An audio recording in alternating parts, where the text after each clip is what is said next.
Good morning, नमस्ते, अस्सलाम वालेकुम दोस्तों। हाजिर हूं आपके सामने जीसीपी का नया लेक्चर लेके, जिसमें आज हम सीखने वाले हैं कि गूगल क्लाउड एसक्यूएल का डेमो कैसे किया जाता है। बेहद दिलचस्प डेमो होने वाला है। सब कुछ आपको बहुत आसान तरीके से बताऊंगा। कहीं भी आपको ऐसा नहीं लगेगा कि यार ये भूपिंदर सर ने ये वाला स्टेप कहां से कर दिया। ये आपके साथ बिल्कुल नहीं होगा। आई होप आप मेरे पिछले लेक्चर देखते आ रहे हैं तो आपको ये आइडिया हो गया होगा कि मैं बिल्कुल जीरो से कराता हूं। आप नॉन टेक्निकल हो, टेक्निकल हो, 10th पास हो, 12th पास हो, कोई फर्क नहीं पड़ता। मेरे चैनल के हर वीडियो, हर प्लेलिस्ट आपको इजीली आप उसको कवर कर सकते हैं। वहां पर कहीं भी कोई ऐसी चीज नहीं है जिससे पहले से कुछ आपको आना चाहिए। मैं हर चीज क्लियर करता हुआ चलता हूं साथ के साथ। और एक चीज और, कई लोगों को ये भी कंफ्यूजन होता है कि सर आपके जो दूसरी प्लेलिस्ट है जिनमें आपने लेक्चर नंबर नहीं डाले हुए हैं, जैसे आपने यहां पर डाले हैं, उन्हें कैसे पढ़ना है। तो दोस्तों मेरी प्लेलिस्ट में जाइए। जिस सीक्वेंस में प्लेलिस्ट के वीडियो पड़े हुए हैं आपको उसी सीक्वेंस में वो देखने होते हैं। और कहीं भी अगर आपको कोई डाउट आ रहा है, जैसे कि डेवऑप्स की प्लेलिस्ट में कुबरनेट्स में काफी चेंज हो गए, गिट में चेंज हो गए कि हम लोग पुश नहीं कर पा रहे, पुल नहीं कर पा रहे, ऐसे केसेस में आप उस वीडियो के कमेंट सेक्शन को जरूर पढ़ा करें। वहां पे लोग उसके सॉल्यूशन डालते रहते हैं। या फिर आप हमारे फेसबुक ग्रुप पर भी हमारे साथ कनेक्ट हो सकते हैं। ट्विटर पे मैं अवेलेबल हूं, इंस्टाग्राम पे मैं अवेलेबल हूं। वहां पर भी मुझे सर्च करके मेरे साथ कनेक्ट हो जाइएगा। इंस्टाग्राम पे शायद लास्ट में, इस वीडियो के लास्ट में भी आपको हमारे वो सोशल मीडिया लिंक आपको नजर आ जाएंगे। तो चलिए मैं आपको बताता हूं कि क्लाउड एसक्यूएल का डेमो आज हमने कैसे करना है। देखिए सबसे पहले एज यूजुअल आप अपने जीसीपी कंसोल के अंदर जाएंगे और जीसीपी कंसोल के अंदर जाके आपको जाना है डेटाबेसेस के अंदर। आपको लेफ्ट साइड के हैमबर्गर मेन्यू में डेटाबेसेस नाम का एक ऑप्शन दिखेगा। इसके अंदर बहुत सारे डेटाबेसेस होंगे। आपको किसके अंदर जाना है? आपको एसक्यूएल के अंदर जाना है। इस एसक्यूएल के अंदर जाके वहां पे क्रिएट डेटाबेस का एक ऑप्शन होगा, क्रिएट करके, तो आपको उस पर क्लिक करना है ताकि आप एक एसक्यूएल डेटाबेस क्रिएट कर सके। लेकिन अब समझने वाली बात यह है कि हम इसको बनाएंगे तो पर असल में क्या हो रहा होगा, गूगल क्या करेगा बैकएंड पे, इसको समझने के लिए आप ऐसा समझिए, ये आपका गूगल क्लाउड है, ये आपका क्लाउड है, गूगल क्लाउड है। इसके अंदर आप एक रीजन में जाएंगे, कोई भी रीजन हो सकता है। आप फॉर एग्जांपल यूएस सेंट्रल के अंदर हैं, यूएस सेंट्रल 1 आप इसके अंदर हैं। उस रीजन के अंदर आपके पास मल्टीपल जोन होते हैं। तो आपके पास फॉर एग्जांपल यहां पर 3 जोन अवेलेबल हैं। मैं फिलहाल यहाँ पे 2 ही बन रहे हैं तो 2 बना लेता हूं। आपके पास डिफरेंट जोन्स अवेलेबल हैं। तो जब आप डेटाबेस बनाएंगे तो आपको एक रीजन सेलेक्ट करना पड़ेगा। उसी रीजन के अंदर आपका वो डेटाबेस क्रिएट होगा और उस रीजन के भी किसी जोन में क्रिएट होगा। अगर आप सिंगल जोन बना रहे हैं, आपके पास 2 ऑप्शन होंगे, सिंगल जोन या फिर मल्टी जोन। सिंगल जोन का मतलब है आपका एक ही डेटाबेस क्रिएट होगा और मल्टी जोन का मतलब है आपकी एक प्राइमरी और एक सेकेंडरी डेटाबेस क्रिएट होगी और दोनों अलग अलग जोन में क्रिएट होगी। ये याद रखने वाली बात है। जितने भी जोन हैं वो आप जोन सेलेक्ट कर सकते हैं कि मेरी प्राइमरी कहां बने, सेकेंडरी कहां बने। यहां पर ध्यान देने वाली बात यह है कि जोन जो सेकेंडरी डेटाबेस होता है इसको आप कभी एक्सेस नहीं करते। आपको यह भी नहीं पता चलेगा कि ये कहां बना हुआ है, दिखेगा नहीं। मतलब आप अगर कंसोल में जाकर देखना चाहो कि सेकेंडरी बना हुआ दिख रहा है, नहीं दिख रहा है, आप इसको नहीं देख सकते। गूगल इसको हाइड रखता है। आपको क्या दिखेगा? सिर्फ ये प्राइमरी वाला दिखेगा। अगर आप मल्टीपल ऑप्शन के साथ जा रहे हैं, आपको हमेशा प्राइमरी ही एक्सेसिबल होगा। आप एज अ यूजर, आप यहां पे इंटरनेट पे बैठे हुए हैं या इंटरनेट के थ्रू आप इसको एक्सेस करना चाहते हैं, आप हमेशा प्राइमरी को एक्सेस कर पाएंगे। तो हम भी एक डेटाबेस क्रिएट करेंगे, प्राइमरी सेकेंडरी 2 बना लें, चाहे आप सिंगल जोन बना लें, कोई फर्क नहीं पड़ेगा क्योंकि हम सिर्फ इस पे लैब करने वाले हैं। तो आप सिंगल जोन भी रख सकते हैं, मल्टी जोन भी रख सकते हैं, जो आपका मन हो आप रख लो। बस मल्टी जोन का मतलब है उसकी 2 कॉपी बनेगी, तो ऑफकोर्स बिल भी आपका डबल बनेगा, बट हम थोड़ी देर के लिए यूज करेंगे। दूसरी इंपॉर्टेंट बात, ये जो डेटाबेस बनेगा ये एक वर्चुअल मशीन के अंदर ही चल रहा होगा। यानी जो डेटाबेसेस बनते हैं एक्चुअल में वो एक वर्चुअल मशीन ही होती है, उसके अंदर ही वो डेटाबेस का जो सॉफ्टवेयर है, MySQL है या जो भी है, जैसे कि यहां पे हम MySQL यहां पे सिलेक्ट करेंगे, तो MySQL अगर आप बना रहे हो तो वो उस वर्चुअल मशीन के अंदर ही चल रहा होता है। तो डेटाबेस, ये जो क्लाउड एसक्यूएल है, ये बेसिकली एक वर्चुअल मशीन पे ही चलता है, जिसको कि आप इंस्टेंस कह लें या वर्चुअल मशीन कह लें। तो वो वर्चुअल मशीन है, तो जाहिर सी बात है बनाते टाइम आपको ये भी सिलेक्ट करने का ऑप्शन मिलेगा कि आप कितने वर्चुअल सीपीयू इसको देना चाहते हैं, आप कितनी रैम इसको देना चाहते हैं, आप कितनी स्टोरेज इसको देना चाहते हैं। ये सारे ऑप्शन आप बनाते टाइम डिसाइड कर सकते हैं, जैसे एक वर्चुअल मशीन के किए जाते हैं। इसके साथ साथ यहां पर जो इंपॉर्टेंट चीज होगी कि आप अपने डेटाबेस को पब्लिक रखना चाहते हैं या प्राइवेट, तो आपको पब्लिक आईपी और प्राइवेट आईपी का ऑप्शन मिलेगा। फॉर एग्जांपल मैं यहां पे पब्लिक आईपी का सपोर्ट ले लेता हूं कि भाई मेरे को फिलहाल पब्लिक आईपी चाहिए, तो आपके डेटाबेस को एक पब्लिक आईपी मिल जाएगी। डेटाबेस कह लें या वर्चुअल मशीन कह लें, आपके वर्चुअल मशीन की एक पब्लिक आईपी होगी जिसके थ्रू वो यूजर उसको एक्सेस कर सकता है उस पब्लिक आईपी के थ्रू। लेकिन हर कोई एक्सेस कर लेगा तो फिर डेटाबेस की सिक्योरिटी और सेफ्टी के ऊपर सवाल खड़ा हो जाएगा। तो यहां पर एक और ऑप्शन होता है ऑथराइज्ड नेटवर्क का, ऑथराइज्ड नेटवर्क या फिर ऐड नेटवर्क आप वहां पर करेंगे। ऑथराइज्ड नेटवर्क यानी मैं जिस आईपी को अलाउ करूंगा, जिस नेटवर्क को अलाउ करूंगा, सिर्फ वही मेरे डेटाबेस को एक्सेस कर पाएगा। तो इस लैब को करने के लिए हम एक डेटाबेस बनाएंगे। डेटाबेस बनाने के बाद इसको एक्सेस करने के लिए मैं यहां पर क्लाउड शेल का इस्तेमाल करूंगा, जो कि गूगल की क्लाउड शेल है। वहां पे MySQL पहले से पड़ा हुआ होता है, इसलिए आपको बहुत ज्यादा कुछ करना नहीं पड़ेगा। वहां पर हम उसके थ्रू इसे एक्सेस करेंगे। लेकिन क्या ये क्लाउड शेल इसको डायरेक्टली एक्सेस कर पाएगा, हाँ या ना? क्या लगता है आपको? क्योंकि मैं गूगल के क्लाउड, मेरा ही अकाउंट है, मेरा ही क्लाउड शेल है, डेटाबेस भी मैंने बनाया है, तो क्या लगता है मैं क्लाउड शेल से जब इसको एक्सेस करूंगा तो क्या मैं कर पाऊंगा? हाँ या ना? अपने मन में सोच लें, मुझे बताने की जरूरत नहीं है। चलिए अच्छी बात है। तो क्या कह रहे हैं? कर पाऊंगा, है ना? क्योंकि आपको लग रहा है कि भाई ये तो मेरा ही क्लाउड शेल है, मेरे अकाउंट का है, ये भी मेरा ही है, तो मेरे को तो ये अलाउ कर ही देगा एज एडमिन। लेकिन ऐसा नहीं है, क्योंकि आपको ये जो क्लाउड शेल है, आपको मैंने पिछले लेक्चर्स में कहीं बताया था कि ये भी एक वर्चुअल मशीन ही होती है। अगर ये वर्चुअल मशीन है तो इसकी एक पब्लिक आईपी होगी। अगर इसकी कोई आईपी है तो वो आईपी यहां पर अलाउ करनी पड़ेगी। आपको उस आईपी को यहां एक्सप्लिसिटली मेंशन करना पड़ेगा, आपको बताना पड़ेगा कि भैया इस आईपी से कोई रिक्वेस्ट आए तो आप उसको एक्सेस दे देना इस डेटाबेस का, ये बताना पड़ेगा आपको। तो यहां पर क्लाउड शेल की आईपी आपको मेंशन करनी पड़ेगी। अब सवाल ये क्लाउड शेल की आईपी कैसे पता चलती है, तो ये जानने के लिए लैब जरूर देखिएगा। लैब में मैं बताऊंगा कि जो क्लाउड शेल चल रहा होता है वो किस वीएम पे चल रहा होता है और उसकी प्राइवेट, उसकी पब्लिक आईपी कैसे निकाल सकते हैं, ये आज की लैब में हमें सीखने को मिलेगा। तो एक नई चीज भी आप सीखोगे। तो वो आईपी आप यहां पे अलाउ कर दोगे, यहां पे जाके ऐड कर दोगे। जैसे ही आप ऐड करोगे उसके बाद आप जब क्लाउड शेल के थ्रू इसे एक्सेस करने की कोशिश करोगे, आप अपना यूजर नेम डाल के, यूजर नेम बाय डिफॉल्ट इसका रूट होता है, ठीक है, MySQL के अंदर, और पासवर्ड आप जैसे ही डालोगे, पासवर्ड इसका आपको लैब में मिलेगा बनाते टाइम, तो पासवर्ड जैसे ही डालोगे आप सीधा डेटाबेस के अंदर यानी कि MySQL के अंदर आ जाओगे। आपको ये नजर आएगा, अगर ये नजर आ रहा है इसका मतलब मेरे को डेटाबेस एक्सेस हो गया है। तो ये ओवरऑल सिनेरियो है, हमें इसे बनाना है, इसको एक्सेस करके देखना है। अब एक और इंटरव्यू का इंपॉर्टेंट सवाल है जो अक्सर इंटरव्यू में पूछा जाता है कि अगर मुझे डेटाबेस ऑन प्रीमाइसेस से उठा के क्लाउड पे लाना है। ऑन प्रीमाइसेस जिनको नहीं पता है उनको बता दूं कि आपके फिजिकल डेटा सेंटर में जो डेटा पड़ा है, जो डेटाबेसेस रखे हैं, तो अगर मुझे ऑन प्रीमाइसेस, अगर यहां पर मेरा कोई डेटाबेस है ऑन प्रेम में, ऑन प्रीमाइसेस में, तो यहां पर मेरा कोई डेटाबेस रखा है और मुझे इसे गूगल क्लाउड पे माइग्रेट करना है, तो क्या मैं डायरेक्ट, और यहां पर वो डेटाबेस जिसकी मैं बात कर रहा हूं वो MySQL है, वो MySQL है, तो क्या यहां पर MySQL मेरा है, यहां पर भी MySQL मेरे पास क्लाउड में सपोर्ट है, तो क्या मैं डायरेक्टली माइग्रेट कर सकता हूं ऑन प्रेम से एक क्लाउड पे? क्या लगता है? दोनों जगह MySQL और उसका वर्जन अवेलेबल है, फॉर एग्जांपल जो भी वर्जन मैं वहां पे यूज कर रहा हूं। क्या लगता है, हाँ या ना? डायरेक्टली माइग्रेट हो सकता है या नहीं? आप में से बहुत सारे लोगों ने हाँ कहा होगा, लेकिन जवाब है ना।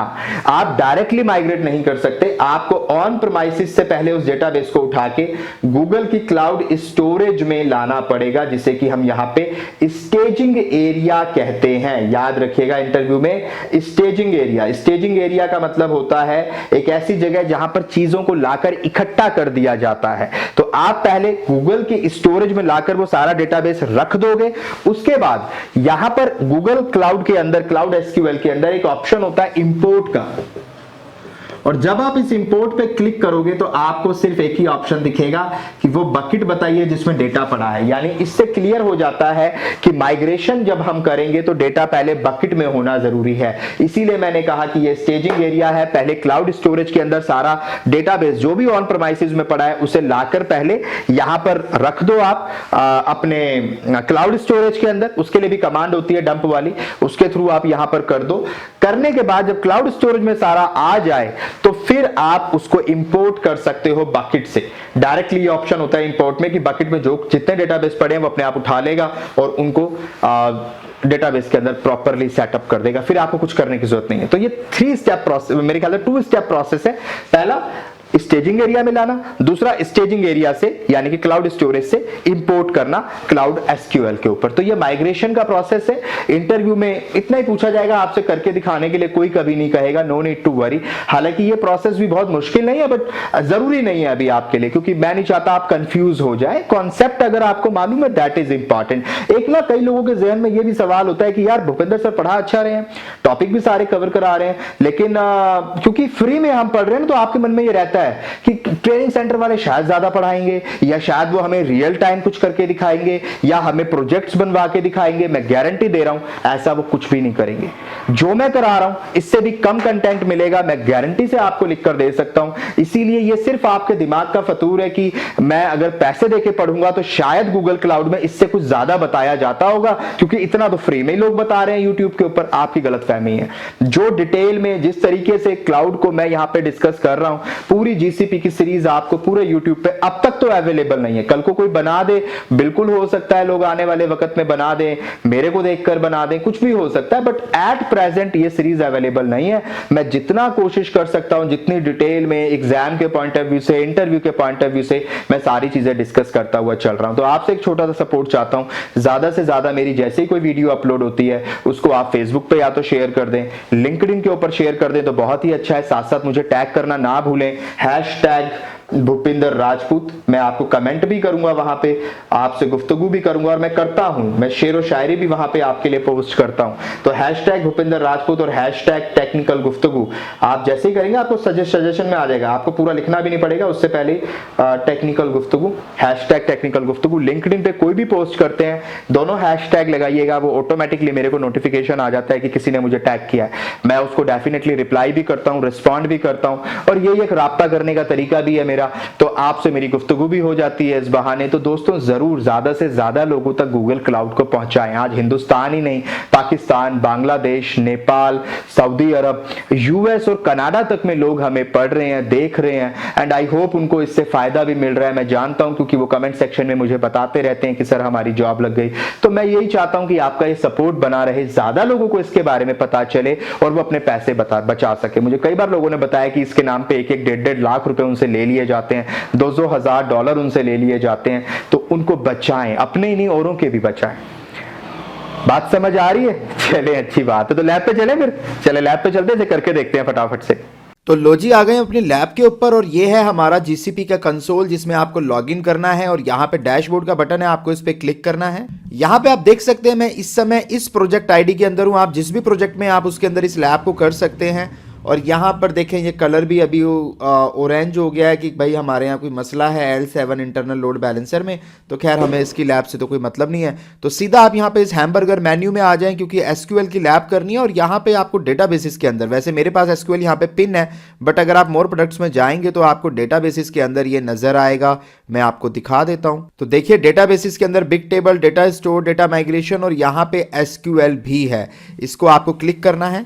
यहाँ पे आप देख सकते हैं मेरे पास कोई भी एसक्यूएल नहीं है, कोई एसक्यूएल इंस्टेंस मेरे पास नहीं है। यहाँ पर लिखा भी हुआ है कि cloud SQL instances are fully manage relational databases है, इसलिए रिलेशनल लिखा है। और 3 तरह को ये सपोर्ट करता है इंजन को, MySQL, PostgreSQL and SQL server जो कि माइक्रोसॉफ्ट का है। इन तीनों को ये सपोर्ट करता है। साथ साथ लिखा है Google handle replication, patch management and database management. ये सारी कुछ थ्योरी में लिखवा चुका हूँ, इसलिए ऐसी आंखें फाड़ फाड़ के ना देखें कि ये क्या बोल दिया इन्होंने। ठीक है, थ्योरी पढ़े अगर नहीं ये बातें समझ आ रही, सारा कुछ लिखवाया हुआ है, ऐसे ना देखा करो अनजानों की तरह। चलें अच्छी बात है, समझ आ रही है तो चलो, आपको नहीं कह रहा मैं। क्रिएट इंस्टेंस पे क्लिक करें, और यहाँ पे देखिए चूज योर डेटाबेस इंजन, यानी भाई आपने किस तरह के डेटाबेस पे काम करना है। माई सीक्वल पे काम करना है, पोस्टग्रे एसक्यूएल पे काम करना है, या एसक्यूएल सर्वर पे करना है। ये भी थ्योरी में लिखवाया हुआ है। माई सीक्वल के 3 वर्जन सपोर्ट करते हैं, 8.0, 5.7 एंड 5.6।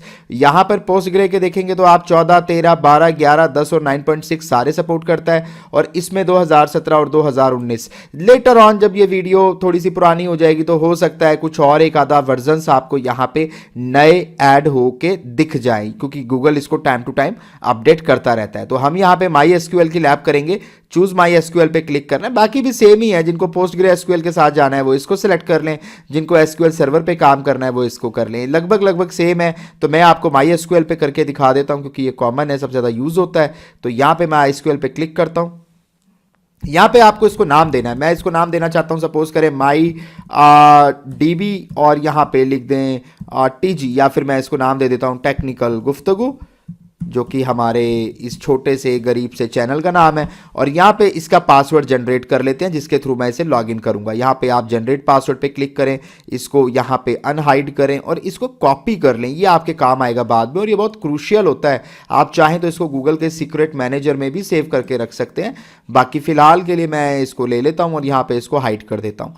उसके बाद आपको डेटाबेस वर्जन बाय डिफॉल्ट ये सबसे लेटेस्ट वाला उठाता है, तो 8.0 उठा रहा है। बट अगर आपके एनवायरनमेंट में 5.7 या 5.6 चल रहा है तो मेक श्योर कि आप वही यूज़ करें, बिकॉज पहले से जो चल रहा होता है हमने वही लेना होता है। बट यहाँ पे क्योंकि मैं फर्स्ट टाइम कर रहा हूँ तो मैं 8.0 के साथ जा सकता हूँ। शो माइनर वर्जन्स की बात कर रहा है कि आप माइनर वर्जन तक भी जा सकते हैं, क्योंकि ये मेजर है, फिर माइनर है, और फिर ये उसका जो छोटा वाला वर्जन होता है ना, माइनर वर्जन .31, जो कि आप क्या बोलते हो आप इसको, मैं भूल गया, इसको भी कुछ कहा जाता है ना, कौन सा अपडेट होता है ये, मैं भूल रहा हूँ। चलिए कोई बात नहीं, तो ये आप इसके साथ भी जा सकते हैं। बहरहाल यहाँ पे आप डिफ़ॉल्ट है ना, ये तो डिफ़ॉल्ट ही के साथ चले जाओ, तो आप यहाँ पर ये भी सिलेक्ट कर सकते हो। कई बार ये भी बड़ा इंपॉर्टेंट हो जाता है। अब ये कहता है भाई इसमें ना एक नया ऑप्शन आ गया है कि आप प्रोडक्शन के साथ जाना चाहते हैं डेवलपमेंट के, तो उस हिसाब से ये क्या करेगा, आपकी चीज़ों को खुद सजेस्ट कर देगा, ये अपने आप सजेशन दे देगा। अगर आप प्रोडक्शन सेलेक्ट करोगे तो उस हिसाब से आपको थोड़ा हाईली अवेलेबल, परफॉर्मेंट और ड्यूरेबल, तो थोड़ा ज़्यादा सीरियस होकर काम करेगा। डेवलपमेंट में जाएंगे तो कुछ ऑप्शंस को हटा देगा, तो मैं डेवलपमेंट पे चला जाता हूं फिलहाल, क्योंकि प्रोडक्शन में अगर मैं जाऊंगा तो ये बड़ी बड़ी चीजें सिलेक्ट करेगा। देखो मैं ना आपको यहाँ पे राइट साइड में देखो डिफरेंस, देखो अगर मैं डेवलपमेंट में जा रहा हूं ये अवेलेबिलिटी को सिंगल जोन ले रहा है, लेकिन अगर मैं प्रोडक्शन में जा रहा हूं तो ये अवेलेबिलिटी को मल्टीपल जोन ले रहा है। उसके साथ साथ ये इसकी स्टोरेज को 100 GB ले रहा है, vCPU 4 ले रहा है और मेमोरी 26 GB ले रहा है। लेकिन अगर मैं डेवलपमेंट में जाऊं तो देखो इसने कम कर दिया, क्योंकि ये कहता है कि भाई अभी आप डेवलपमेंट फेज में हैं तो आपको थोड़े से काम चलेगा। तो यहाँ पर इन्होंने ये आपके हिसाब से सजेशंस दिया हुआ है, हम डेवलपमेंट के साथ काम करेंगे। अगर आप इसमें भी ज़्यादा चेंजेस करना चाहते हैं तो कॉन्फ़िगरेशन डिटेल में जाएं, तो ये प्रोडक्शन और डेवलपमेंट का डिफॉल्ट सेट दिखा रहा है। चलो इसके अलावा मैं आपको आगे दिखाता हूँ। Choose region and zonal availability, आपको याद है मैंने आपको हाई अवेलेबिलिटी पढ़ाया था थ्योरी के अंदर, इसी के लेक्चर में, याद है कि नहीं है, पहले ये बताएं। नहीं है याद तो यार बड़ा मसला है। देखिए फिर थ्योरी पढ़ें पहले, गूगल क्लाउड आपको इससे डिटेल में तो यार कोई नहीं पढ़ाएगा, ठीक है। भले ही आप यहाँ यूट्यूब से पढ़ रहे हो, फ्री में पढ़ रहे हो, बट ये ना सोचें कि भूपिंदर सर कुछ भी हाइड करेंगे। यहाँ पे एक एक चीज़ मैं पढ़ाऊंगा, थोड़ा सा सिंसियर होकर पढ़ें, कॉपी में नोट्स बनाएं। मल्टीपल जोन देखें कब होता है, जब आपका एक प्राइमरी एक सेकेंडरी होगा, याद आ रहा है, ऑटोमेटिक फेल ओवर होगा वहाँ पे अनदर जोन में, अगर आपका पहला प्राइमरी सर्वर जो है वो डाउन हो जाता है। लेकिन सिंगल जोन अगर आप जाते हैं तो एक ही सर्वर बनेगा, मल्टीपल जोन में जाते हैं तो 2 सर्वर बनेंगे। और आप ये भी डिसाइड कर सकते हैं कि मेरा प्राइमरी सर्वर कहां बनेगा और मेरा सेकेंडरी सर्वर कहां बनेगा। सेकेंडरी को स्टैंड बाई कहा था थ्योरी में, याद है आपको। तो प्राइमरी को आप फॉर एग्जांपल मैंने जो भी रीजन लिया है, मैंने जैसे यूएस सेंट्रल आयोवा लिया है, इसको भी चेंज कर सकते हो आप। फिलहाल मैं यूएस सेंट्रल आयोवा में जा रहा हूं, तो इसका मैं चाहता हूं कि प्राइमरी जो है वो 1A में बने और सेकेंडरी जो है वो 1B में बने, या आप 1C ले सकते हो, F ले सकते हो, एज पर योर चॉइस।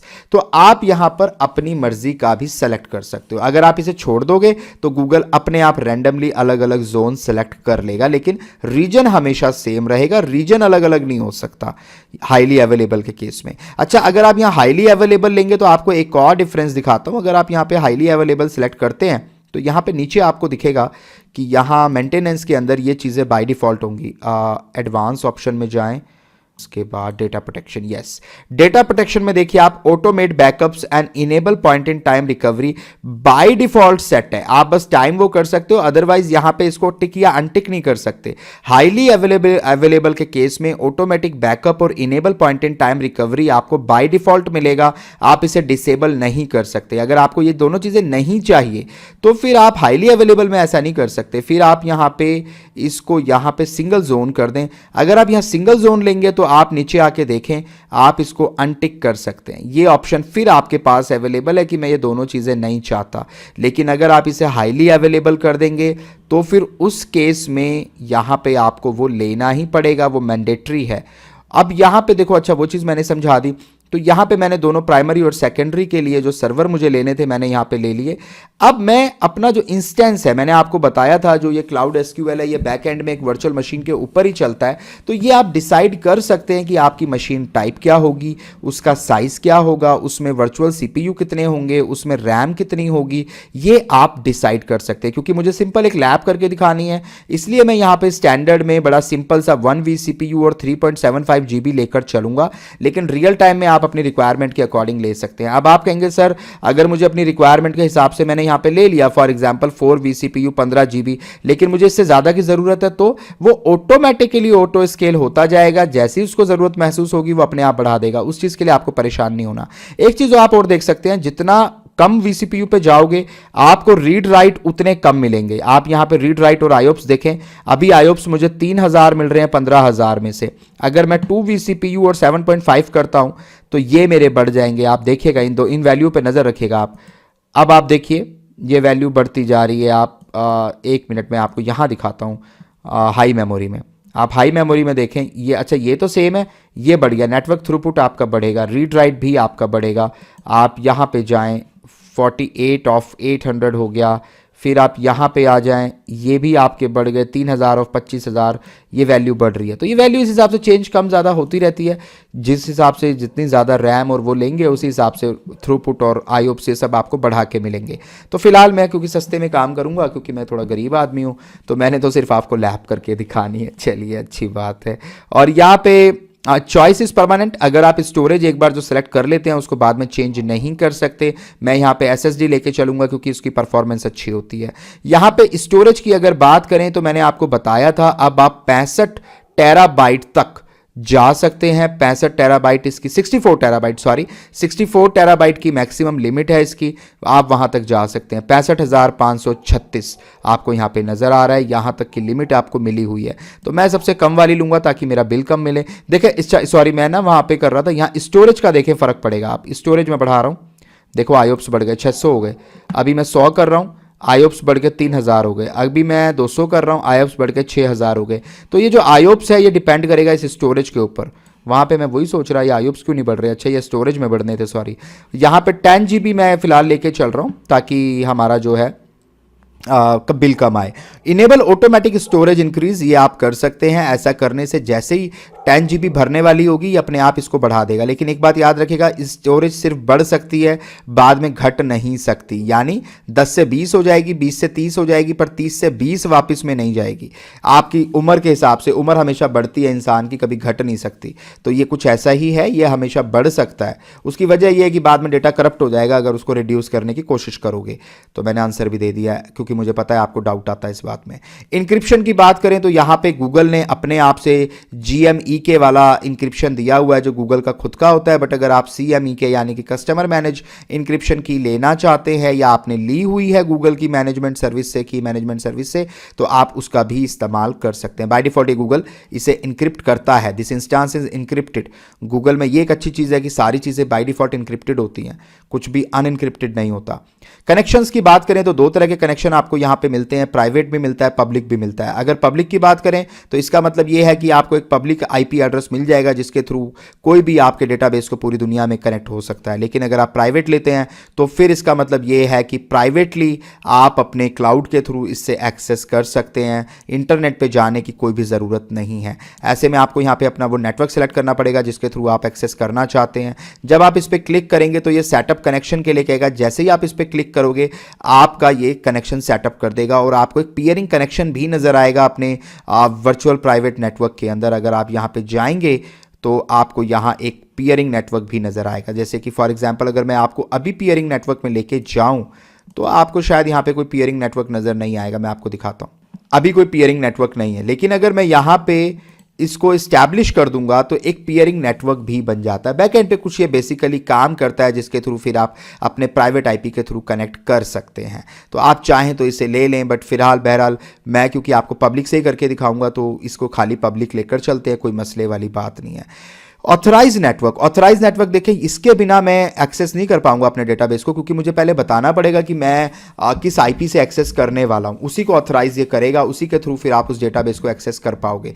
अगर आप सभी को ये इसका परमिशन देना चाहते हैं तो 0.0.0 आप इसको दे दें, बट अगर आप एक स्पेसिफिक आईपी को ही एक्सेस करने की परमिशन देना चाहते हैं तो वो भी आप कर सकते हैं, मैं आपको वो करके दिखाऊंगा। इसके अलावा गूगल क्लाउड सर्विस ऑथराइजेशन ये भी यहाँ पर है, बट ये अनचेक है आपके केस में, ठीक है। इसको भी बाद में कुछ केसेस में फिर ये allow other Google cloud service like big query to access data, तो ये होता है, बट ये प्राइवेट आईपी के थ्रू होता है, ठीक है। अब यहां पर बैकअप है, बैकअप यहां पर बाय डिफॉल्ट है। टाइमिंग आप सेट कर सकते हो कि भाई बैकअप किस टाइम पे लेना है, रात को लेना है, दिन में लेना है। मैं रात का टाइम सेट कर देता हूं कि सुबह यानी कि बहुत अर्ली मॉर्निंग जो है, सुबह के 1:30 बजे से लेके सुबह के 5:30 बजे तक आप बैकअप का टाइम सेट कर लो, इतने तक आप कर सकते हो बैकअप। यहां पर पॉइंट इन टाइम रिकवरी है, वो भी आप सेट कर सकते हैं। यहाँ पर इनेबल डिलीशन प्रोटेक्शन है, अगर इसको टिक कर दूं तो ये डेटाबेस डिलीट नहीं होगा जब तक आप इसको अनटिक नहीं करेंगे। तो ये अच्छा होता है ताकि एक्सीडेंटल डिलीशन से बचाया जा सके, कोई गलती से डेटाबेस को डिलीट ना कर दे। उस केस में इसको हमेशा रियल टाइम में हम टिक करके रखते हैं। हमारे केस में अनटिक कर देते हैं क्योंकि बाद में हमने डेटाबेस डिलीट करना है ताकि हमारा बिल ना बने। मेंटेनेंस की बात करें तो मेंटेनेंस विंडो आप यहाँ पे डिसाइड कर सकते हैं। सैटरडे संडे आपने मेंटेनेंस वाला काम कब करना है, जनरली हर कंपनी में संडे में होता है। जितनी भी बैंकिंग एप्लीकेशन है संडे में वो मेंटेनेंस मोड में चली जाती हैं। आप चाहें तो टाइम भी डिसाइड कर सकते हैं और मेंटेनेंस विंडो यहाँ पे सेट कर सकते हैं। ऑर्डर ऑफ अपडेट, अगर आपने कोई अपडेट करना है, early timing is useful for test instances allowing you to see the effect of an update before it reaches your production instances. तो ये कहते हैं भाई शुरू का सुबह का टाइम सबसे अच्छा होता है, वो आप ले लें, ठीक है। और ये एनी लेटर अर्लियर समथिंग करके है, तो ये कुछ चीज़ें यहाँ पर हैं। डिनाई मेंटेनेंस पीरियड, आप अगर कुछ करना चाहते हैं, कोई डेट ऐसी देना चाहते हैं, वो भी डिनाई हो जाएगी और रिपीट भी होता रहेगा ये पूरा सेटअप आपका हर साल। फ्लैग्स की बात करें तो फ्लैग्स कई बार बड़े इंपॉर्टेंट होते हैं क्योंकि यहाँ पर आप अपने डेटाबेसिस को डायरेक्टली एक्सेस नहीं कर सकते। ऐसे में कई बार उनके फ्लैग्स अपडेट करने पड़ते हैं, तो इस तरह के ये फ्लैग्स यहाँ पे पहले दिए गए हैं MySQL से रिलेटेड। अगर कोई भी आपको अपडेट करना है जैसे कि default password life time, default time zone, ऐसा कोई भी फ्लैग आपको सेट करना है तो आप यहाँ पे कर सकते हैं। ये काम यहीं पर किया जाता है बेसिकली। क्वेरी इनसाइट, अगर आपको इसकी कोई क्वेरी करनी है कि कैसा परफॉर्म कर रहा है, स्लो तो नहीं चल रहा है, तेज चल रहा है, फास्ट चल रहा है, जैसा भी चल रहा है, तो आप इस क्वेरी इनसाइट के थ्रू कर सकते हैं इसको इनेबल करके। लेबल्स का मतलब होता है टैग का लगाना, टैग लगा सकते हैं, आप कोई टैग दे सकते हैं। फॉर एग्जांपल मैं यहाँ पे टैग दे रहा हूँ कंपनी, और यहाँ पे मैं कंपनी का नाम लिख रहा हूँ TG, कि भाई एक TG कंपनी का डेटाबेस है, तो मैंने एक टैग लगा दिया यहाँ पे। और उसके बाद मैं यहाँ पे क्रिएट इंस्टेंस पे क्लिक करूँगा और आप देखेंगे कि ये जो इंस्टेंस है ये 7-8 मिनट लेगा और ये क्रिएट हो जाएगा।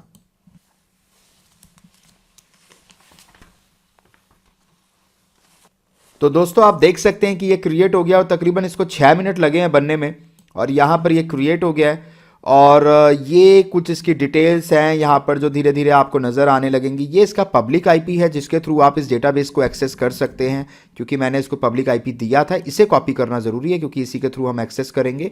यहाँ पे ये पासवर्ड है और ये पब्लिक आईपी भी मैं पेस्ट कर लेता हूँ। इसके बाद यहाँ पे देखिए आप इस SQL का जो लिखा है ना यहाँ पे, इसके ऊपर क्लिक कर दें आप सीधा इंस्टेंस के ऊपर आ जाएंगे। अगर कुछ एडिट करना चाहते हैं आप एडिट कर सकते हैं, जो भी चीज़ें आपने स्टार्टिंग में ली थी, क्या क्या एडिट हो सकता है और क्या नहीं हो सकता ये देखने वाली बात है। आप यहाँ पे अब वर्जन को एडिट नहीं कर सकते, अपग्रेड कर सकते हैं, कोई नया आया उसमें जा सकते हैं, बट पीछे नहीं जा सकते, पुराने वर्जन पे नहीं जा सकते।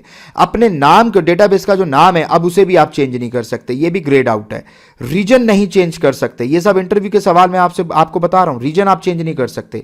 सिंगल जोन मल्टीपल जोन में जा सकते हैं, आप इसको सिंगल जोन कर सकते हैं लेटर ऑन, जी हाँ कर सकते हैं, बट नॉट रिकमेंडेड।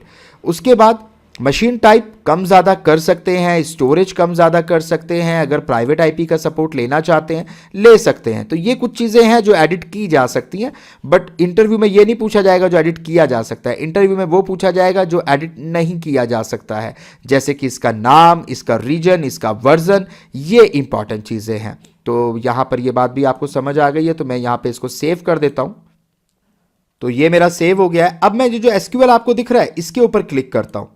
अगर मैं इसके ऊपर क्लिक करूं तो मैं सीधा उस इंस्टेंस पे चला जाऊंगा जिसके अंदर ये चल रहा है। देख सकते हैं आप, टेक्निकल गुफ्तगू नाम का इंस्टेंस है, इंस्टेंस आईडी, और यहां पे टाइप क्या है, MySQL 8.0। पब्लिक आईपी एड्रेस ये है, प्राइवेट आईपी नहीं है क्योंकि हमने नहीं ली है। इंस्टेंस कनेक्शन नेम एक यहां पर दिया गया है। हाई अवेलेबल है, जी हाँ अवेलेबल है, इसका मतलब है प्राइमरी सेकेंडरी 2 सर्वर चल रहे हैं, बिल भी उसी हिसाब से बनेगा।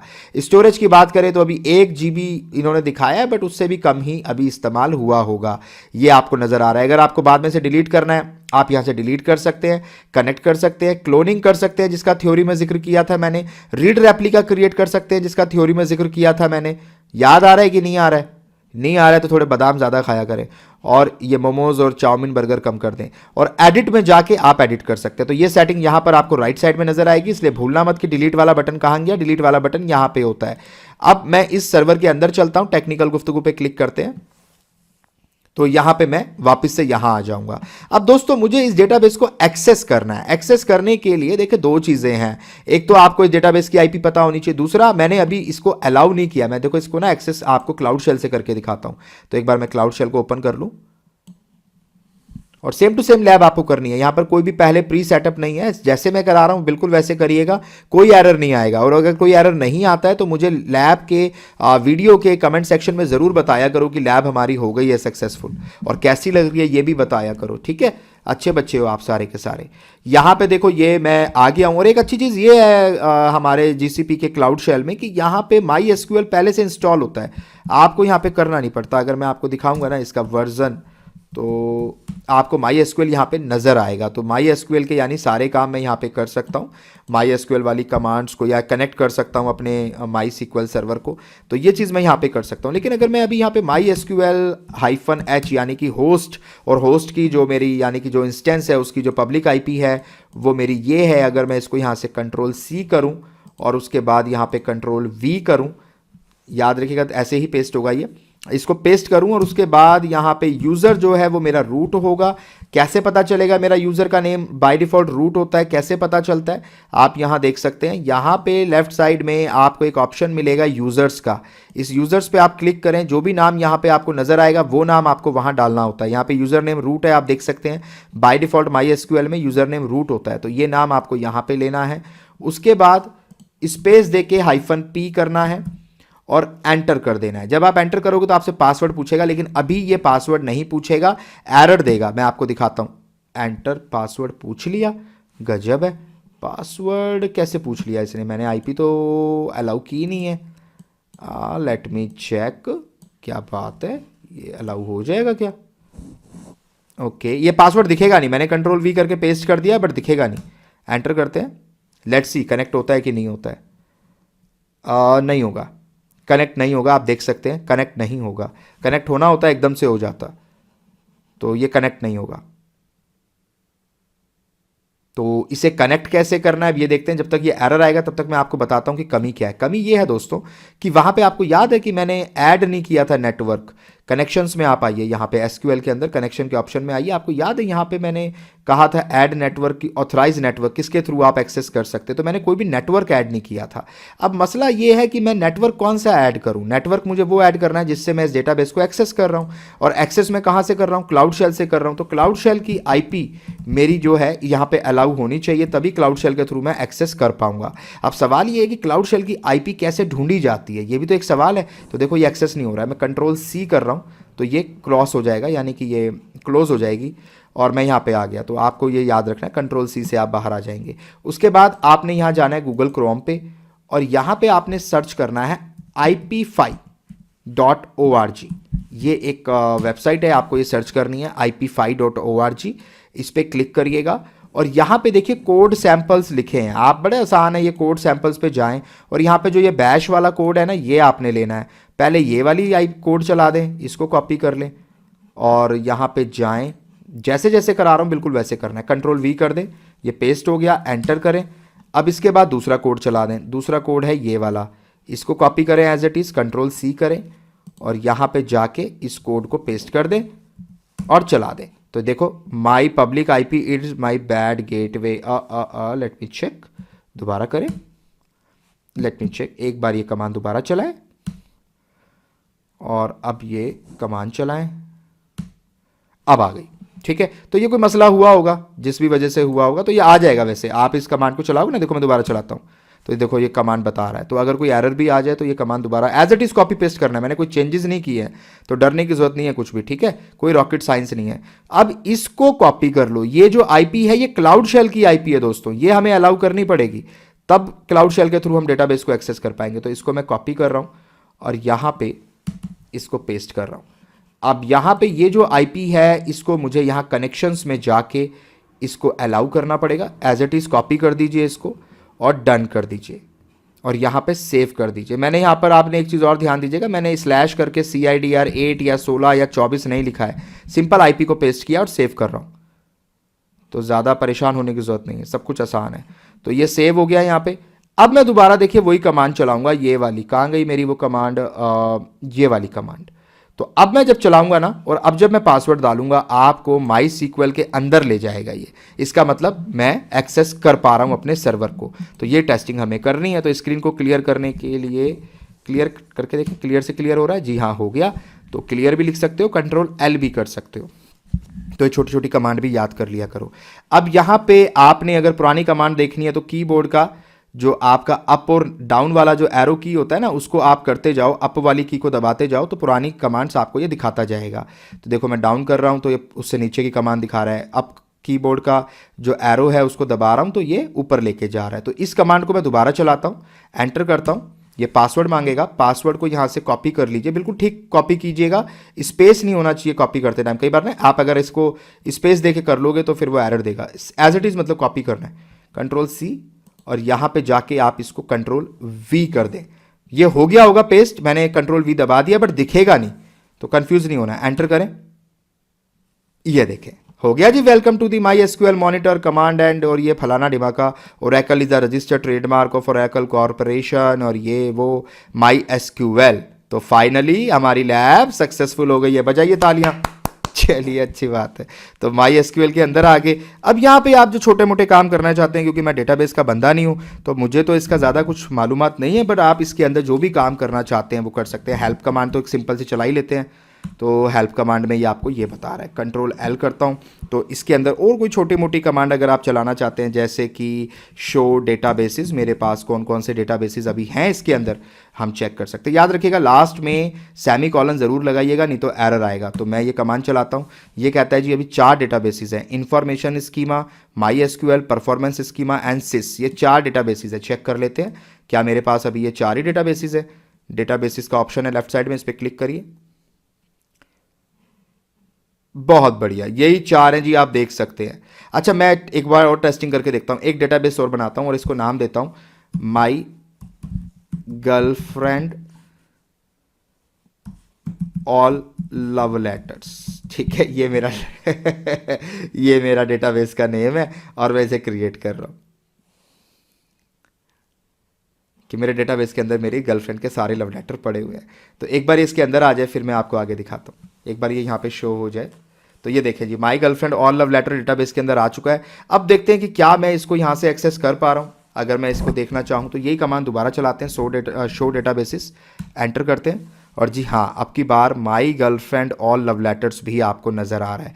यानी जो डेटाबेस आप बना रहे हो वो सारे के सारे आप एक्सेस कर पा रहे हो। फिर किसी के अंदर जाना चाहते हो, किसी के अंदर भी जा सकते हो, किसी की टेबल देखना चाहते हो, टेबल भी देख सकते हो। उसके लिए बहुत सारी कमांड होती हैं, जैसे कि ना आप अगर अब मैं जाना चाहता हूँ किसी डेटाबेस में, for example my girlfriend all love letters में ही जाना चाहता हूँ मिसाल के तौर पे, तो मैं इसके अंदर जाऊँगा, ये कॉपी हो गया है, मैं यहाँ पे इसको पेस्ट कर देता हूँ और यहाँ पे सेमीकोलन लगाता हूँ, एंटर करता हूँ, मैं डेटाबेस के अंदर आ गया हूँ। डेटाबेस, अब मैं इस डेटाबेस चेंज हो गया ना, इसका मतलब मैं अब इस डेटाबेस के अंदर हूँ। समझ में आ रही है बात? अब जो भी काम करना है, टेबल बनानी है, कुछ भी करना है, इसके अंदर आप बना सकते हो।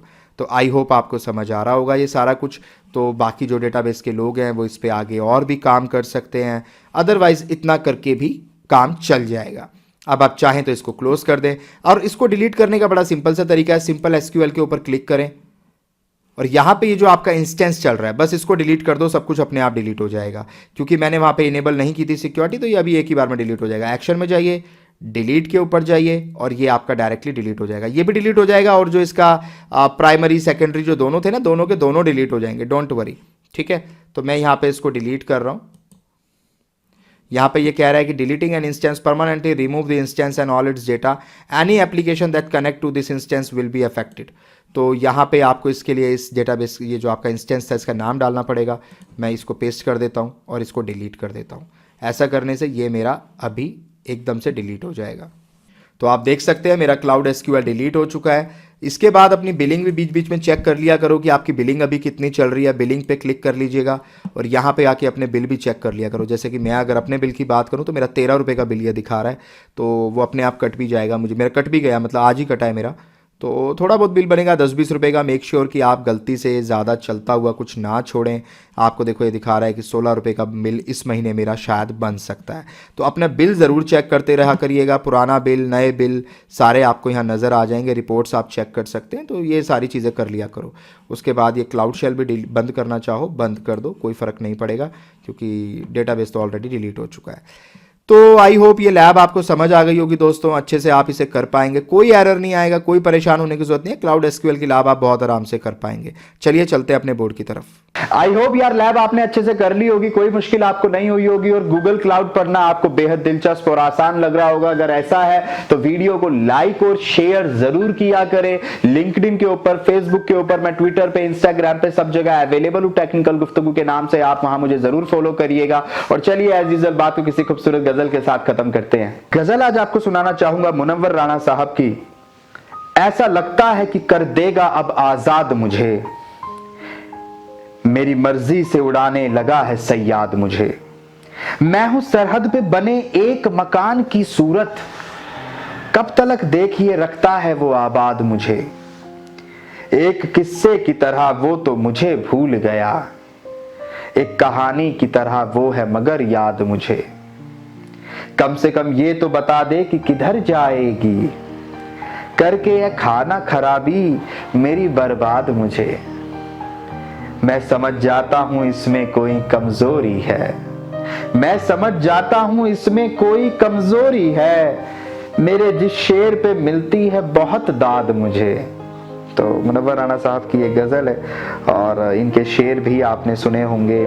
एक शेर इनका ये था कि अब जुदाई के सफर को मेरे आसान करो, अब जुदाई के सफर को मेरे आसान करो, तुम मुझे ख्वाब में आकर न परेशान करो।